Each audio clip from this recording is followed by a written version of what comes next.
The reason we win is we pray ere we go. But we pray as well, just look at our dead. Ah, but we pray in English. The Englishman said, I, my, me, mine, I, my, me, mine, I, my, me, mine, I, my, me, mine, I, my, me, mine, I, my, me, mine,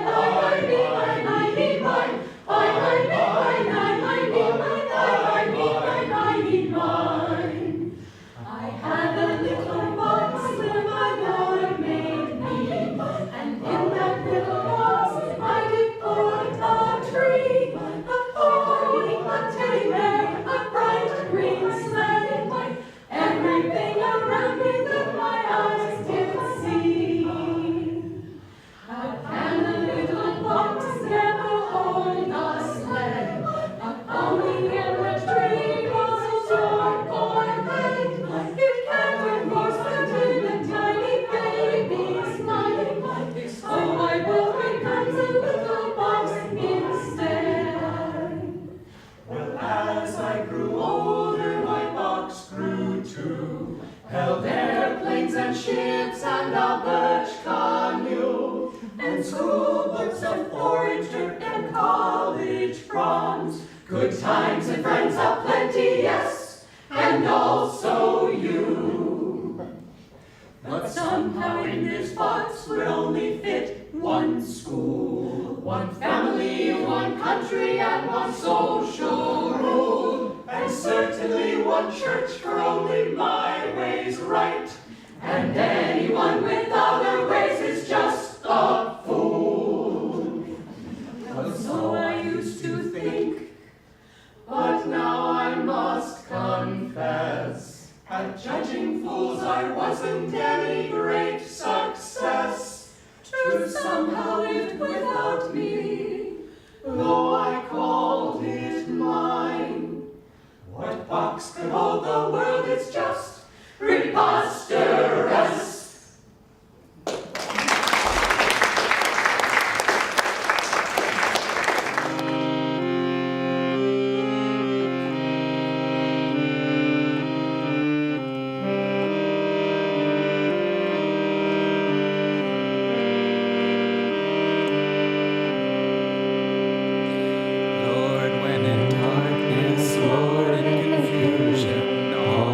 I'll follow thee.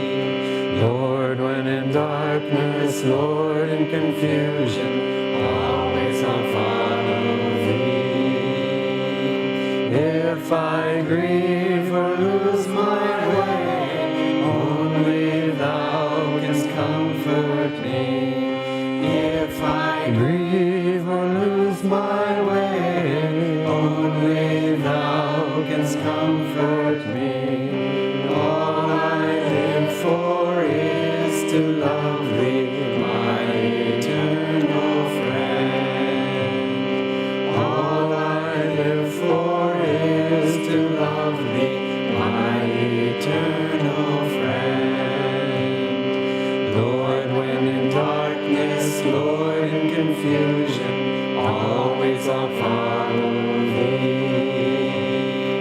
Lord, when in darkness, Lord, in confusion, always I'll follow thee.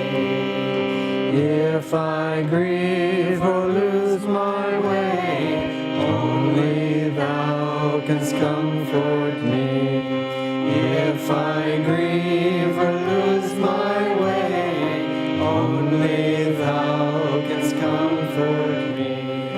All I live for is to love thee, my eternal friend. All I live for is to love thee, my eternal friend.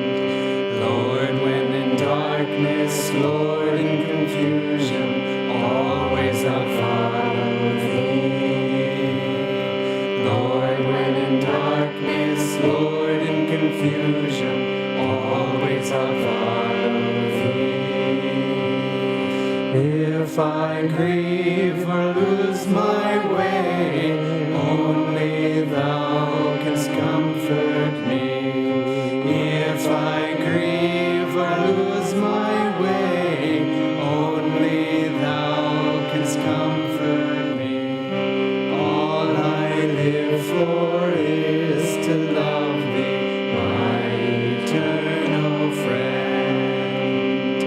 All I live for is to love thee, my eternal friend. Lord, when in darkness, Lord, in confusion, always I'll follow thee. Lord, when in darkness, Lord, in confusion, always I'll follow thee. If I grieve or lose my way, only thou canst comfort me. If I grieve or lose my way, only thou canst comfort me. All I live for is to love thee, my eternal friend. All I live for is to love thee, my eternal friend. Lord, when in darkness, Lord, in confusion, always I'll follow thee. Lord, when in darkness, Lord, in confusion, always I'll follow thee. If I grieve or lose my way, only thou canst comfort me. If I grieve or lose my way, only thou canst comfort me. All I live for is to love thee, my eternal friend. All I live for is to love thee, my eternal friend.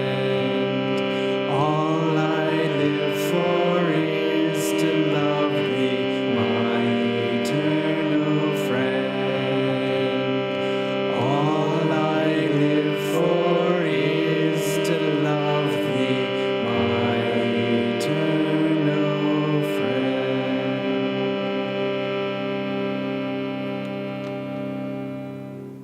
It's a good time for the children. For those who don't know us, I am Nayaswami Daiva, and this is my wife Nayaswami Gangamata. And again, we are joined by Nayaswami Dharmarajan from the US, from Chennai, India, from all over. And he'll be sharing with us in just a moment. We are celebrating this weekend self-transcendence and courage. As I mentioned before, a little earlier, this is the 3rd anniversary of Ananda Center at Laurelwood, which was born out of a yearning to bring light into this world and more than a small amount of audacity and tenacity. And there's a lot going on. In fact, many of our brothers and sisters who would normally be here sharing this morning are out there. There's a Sharing Nature conference going on today. It's been going on this weekend. It's an international event, Sharing Nature Foundation is. And they're preparing lunch for many of us who will be going out to join the celebrations this afternoon. But it occurred to me that that event that's happening out at Laurelwood is simply another step in what's been happening throughout the history of Ananda, but throughout the history of creation. As long as there have been people, as long as there's been aspiration, there has, of necessity, been the need to find courage inside, to live beyond what's obvious, to live beyond the metes and bounds of our own capacity. In fact, the very call to the spiritual path is to live a life that cannot be encompassed and engendered by our own capacities. And often that's what drives us to the path, is the recognition that our best efforts are never going to be quite enough. There's a lot of ways to pick this up, and I'm not sure how Dharmaraj is going to pick it up. He's going to share with us in just a moment. But one of the ways to pick it up is in celebration, because even one step towards spirit, and spirit, they say, the scriptures say that we take one step towards spirit and spirit takes 1,000 steps toward us. And that there is a great rejoicing in the heavens whenever there's any amount of opening for the divine light to pour through our lives. So I'm going to hand this off to Dharmarajan, and then I'm going to pick it back up wherever he drops it at the end of his talk. So please, and thank you so much for being with us today. It's a joy to see so many old friends, including this one, from over the years. As Daiva mentioned, my wife Dharmini and I lead the center in Ananda in Chennai, in South India. It used to be called Madras, for those of you who are familiar with it.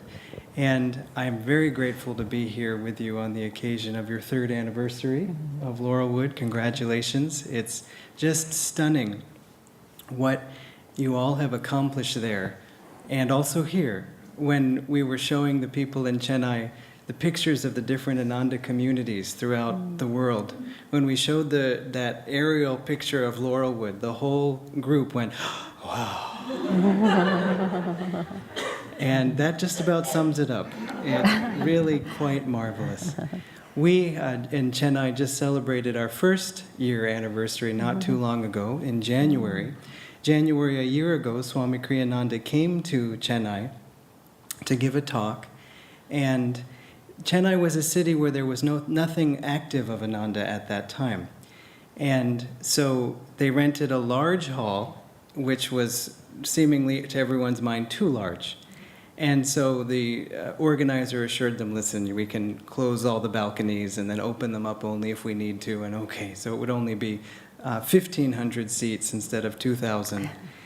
And so by half an hour before Swamiji's talk, the place was already full. And so not only were there 2,000 people crammed into the place and the foyer watching it on the TV and so on, but there were 1,000 more people turned away. So given that experience, Swamiji said, we have to have something happen here. There's obviously a demand. I mean, even if only 10% of the people show up, that's 300 people. So he wrote to Dharmini and me. We were at the time leading Ananda's work in Los Angeles, and he said, could you please move to Chennai? And yes, that about sums it up. I kind of, it's early in the morning. Can you read that? Because it looks like he's saying, can you please move to Chennai?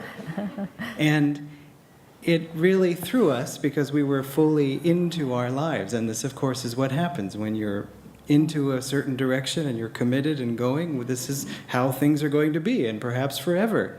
And then suddenly, the divine curveball arrives, and it is a choice. We had a choice. The way his email was written, it sounded like, look, it's up to you. You can move to Chennai or move to Chennai, whichever you want. But we knew we had a choice, and on a certain level, yes, it did take courage. But on the other hand, in a way, it takes more courage to resist that inner voice.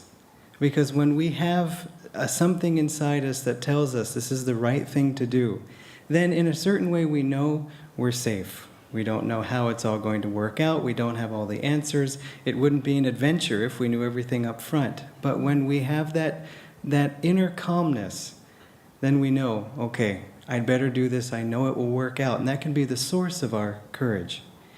And so when we got to Chennai, we realized that there is a huge recognition of Babaji there. And in fact, it's to the point that before we even had our kitchen set up and we were ordering food, the delivery guy would come in, we'd open the door, he'd see the altar and say, Babaji. So I don't know when's the last time the Domino's pizza guy, coming to your house recognized Babaji, but it was a new experience for us. What happened is there was a movie made by the most famous movie star in South India about Babaji. And so that's how the recognition of him spread. And the Babaji parts of the movie are very good. It's a very nice movie. But we found people then coming to the center interested in Babaji. And we didn't know exactly how would this translate to Master and Swami Kriyananda and all of Ananda and these Americans and so on. Americans teaching meditation in India seems a little bit like coals to Newcastle. But, it's not. Because there, many people have told us, I want to meditate, I don't know how. I ask people, they say, concentrate on the flame. But I don't know what I'm supposed to do. I want a technique, and especially if they hear of Kriya, they want that technique. I want to accelerate my spiritual progress. How do I do it, and how do I get support?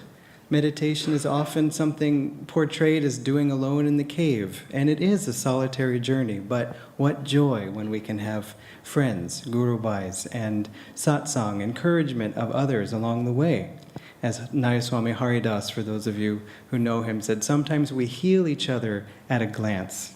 Just a smile from a friend who doesn't even know anything of what we're going through. Says, oh, your eyes are so bright and shining. Yes, with tears of all that I'm going through.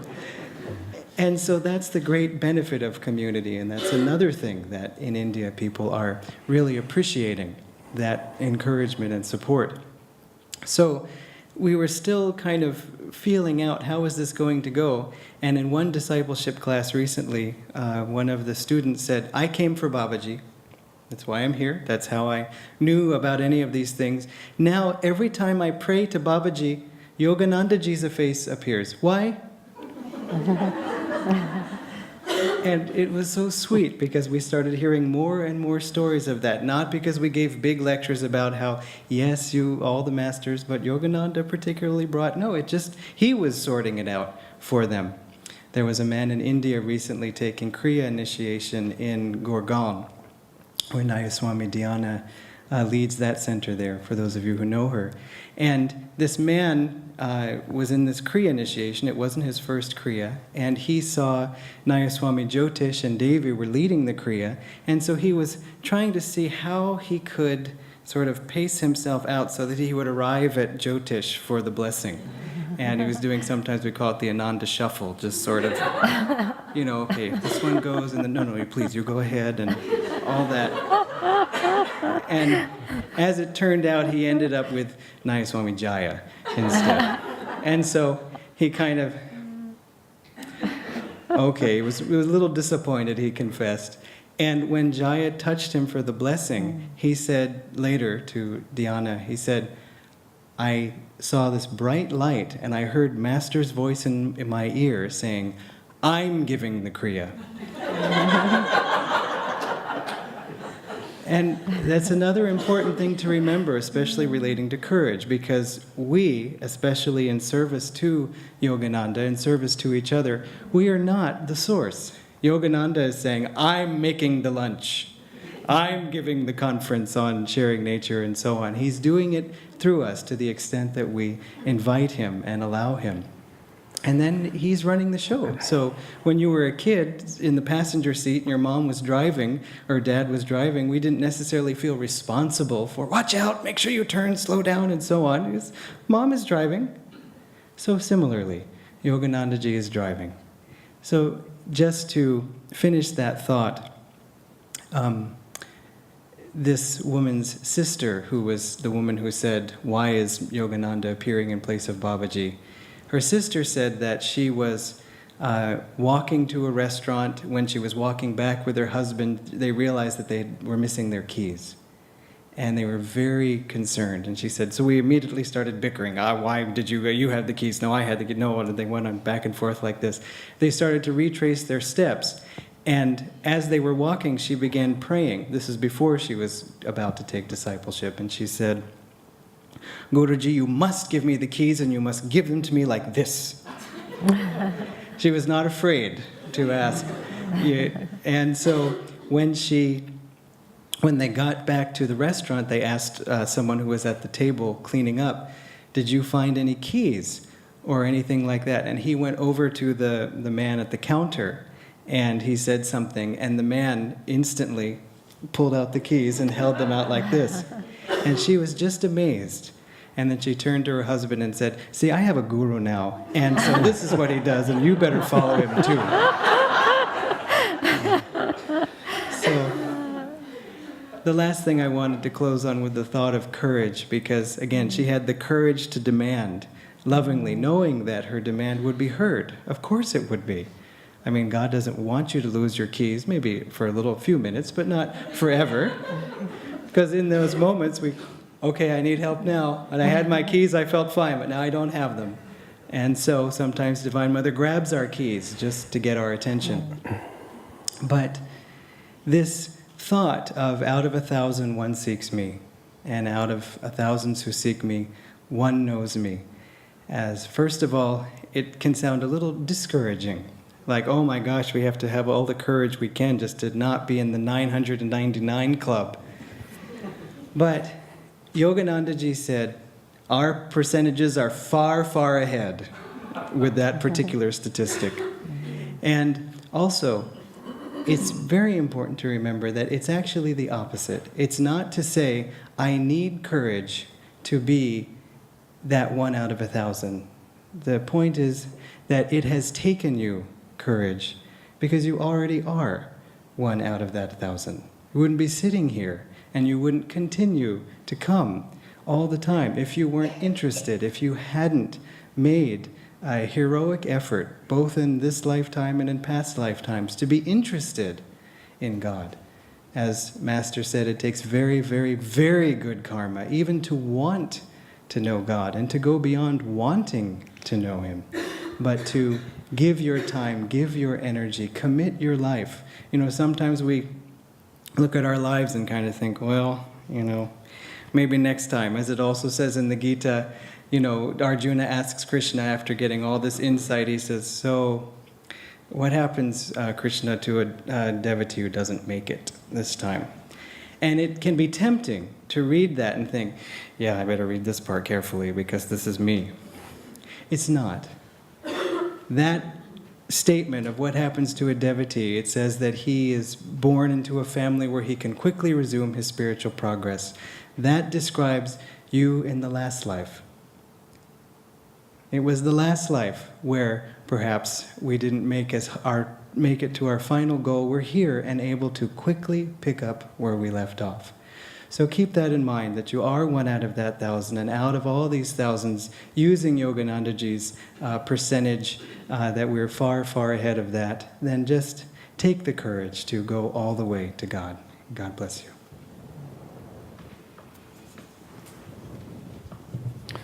It is so wonderful to have somebody come from India and speak the way they speak in India. Because there the culture understands that it is life in God is the real life and everything else is fake. Everything else is transient, superficial, and unfulfilling. They don't necessarily know what to do with it anymore culturally, because the need of the time in India is for it to catch up materially.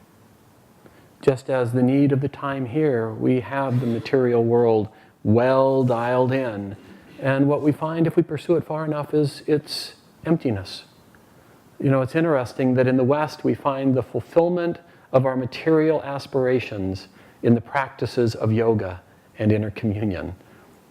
And because India looks to America for guidance, because its need is to become materially prosperous and rejoin the world at that level, it's only through the re-importation of yoga practices and meditation from the West that it's able to reclaim the power of its own history and its own very core value system.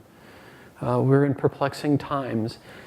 Ananda is born, and everybody here, just even in showing up one time, you lend your strength, you lend your consciousness, your power, your devotion, your aspiration to the story that is Ananda, that is a channel through which the light of God is coming into this world in blessing, in support, in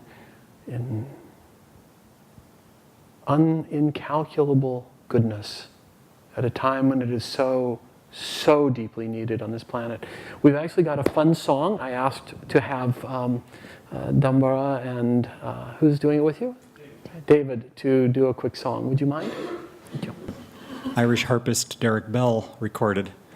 So he wrote it ostensibly about a hill in Ireland where ancient kings had their seat of power. And yet through that he talks to us about courage. Tara's brave hill so quiet, the day I came there, not a green leaf stirred on the air. Not a bird did proclaim ancient grandeur and fame, only ruins faint memories declare. I marvel to think, how can greatness e'er die? How can song disperse in the sky? How can hopes and dreams fade? How the warrior's sharp blade become dust? Was victory a lie? I stood there and pondered the great deeds of man's past, how like clouds in the sunset no glory can last. Even we, as we labor to achieve some bright end, must accept after glory that the night will descend.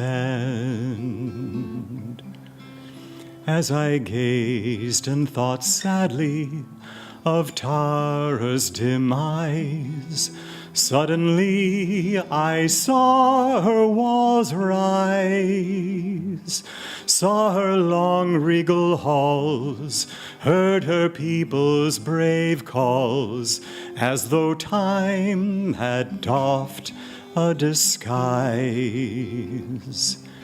And I knew in a moment the deeds that men do never die, each victory is true.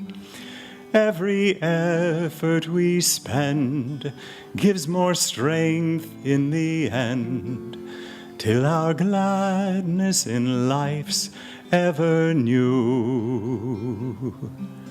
Every effort we spend gives more strength in the end, till our gladness in life's ever new.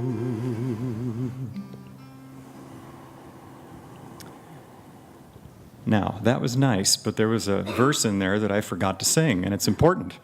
So we're going to sing that one now.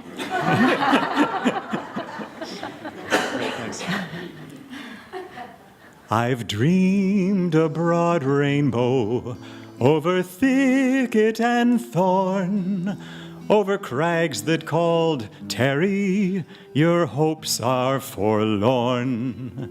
All too oft in my dreaming, courage turned to despair, till I learned that success is but the courage to dare.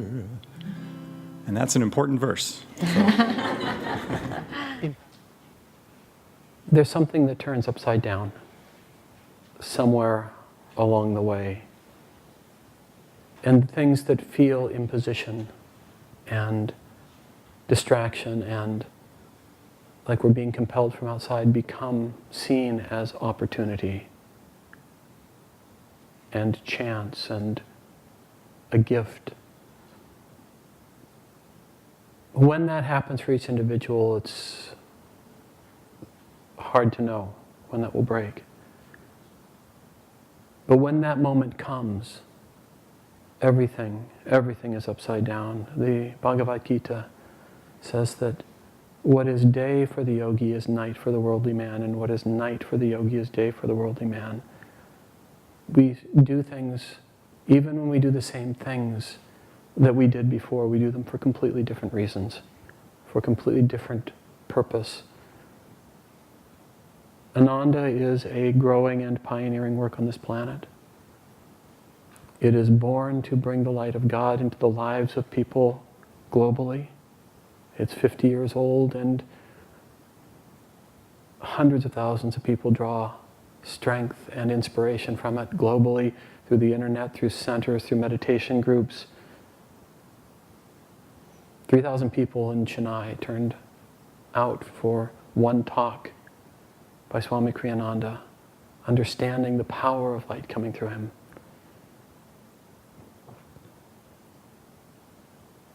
That beckoning call is for us.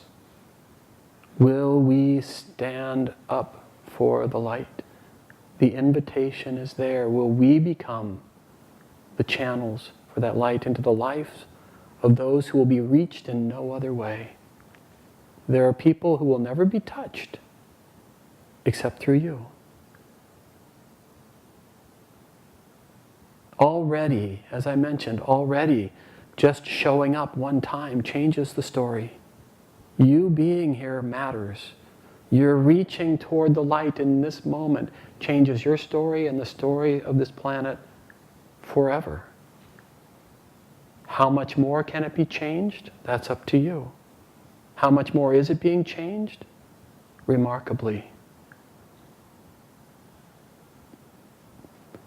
Swami Kriyananda, I had brief vignettes with him across the 30 years that I knew him. And I remember one time I was writing in the early days of Ananda, I came there because I couldn't bear, I could see where my life would go, and it would be a fine life, and it was not enough. So I turned finally to the one improbable, which was God, and tried to figure that out. And I moved to Ananda, and the pace was so busy. It was so busy. And I remember looking at somebody and saying, is it always like this? And they said, oh, no, it slows down in the winter. And I can tell you that in 30 years, winter has never come.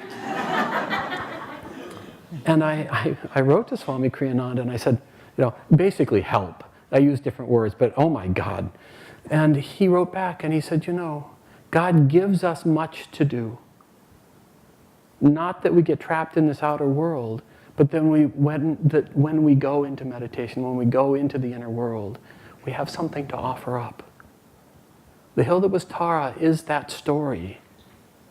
It's the willingness to step out on behalf of the light, to try and bring, and together, Tara was powerful not because one person stood there, but because an entire group of people came together in coordinated effort to bring light and power to that part of the earth. And the power is still there. Same thing with the sacred places of Ananda, same with wherever people turn toward the light. But it's not for its own sake. It's not because it leaves a permanent impression or something lasting outwardly, but because of what happens to us. And it isn't in the outward successes. I've learned that success is but the courage to dare. The thing that holds so many of us back is the fear that it won't work out, the fear that we'll fail, the fear that somehow... Success is the courage to dare, to step out on behalf of the light.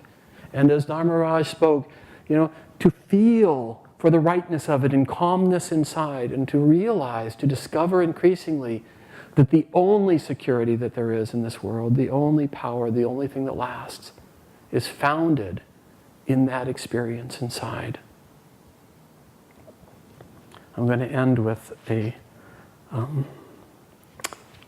reading from Whispers from Eternity, a book of prayer, demands, and poems by Paramahansa Yogananda. And you heard him talking about demand from God what you want, demand from God the keys to the heaven, demand from life that which is rightfully yours, and it will be fulfilled. Even Christ said it,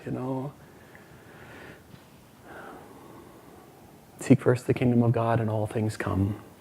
I take this sacred vow. This is number 201. Never will I lower my love's gaze below the eyebrow horizon of my constant thoughts of thee. Never will I turn my uplifted inner sight away from thee. Never will I let my mind dwell on anything that reminds me not of thee. I will disdain the nightmare of ignorant behavior. I will court all dreams of noble achievement, those of love, kindness, and understanding, for they are thy dreams.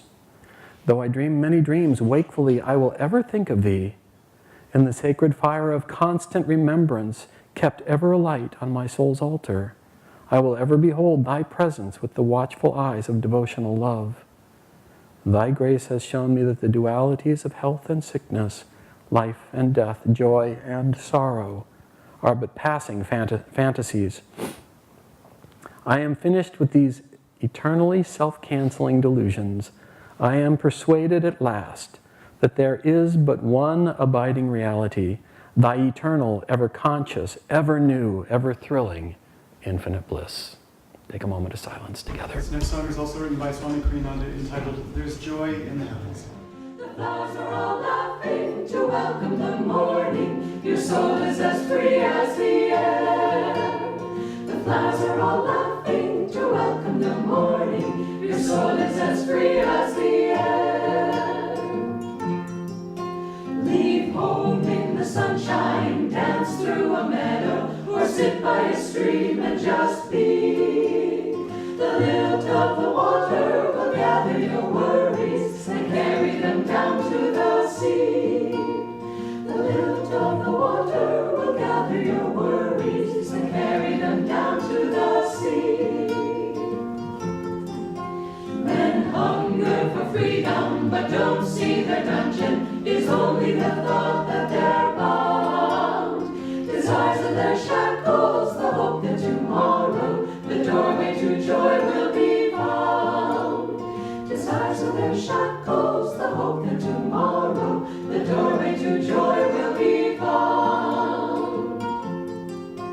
There's joy all around us, why wait till tomorrow? We've only this moment to live. A heaven within us is ours for the finding, a freedom no riches can give. A heaven within us is ours for the finding, a freedom no riches can give. There's joy in the heavens, a smile on the mountains, and melody sings everywhere. The flowers are all laughing to welcome the morning. Your soul is as free as the air. The flowers are all laughing to welcome the morning. Your soul is as free as the air. The flowers are all laughing to welcome the morning. Your soul is as free as the air.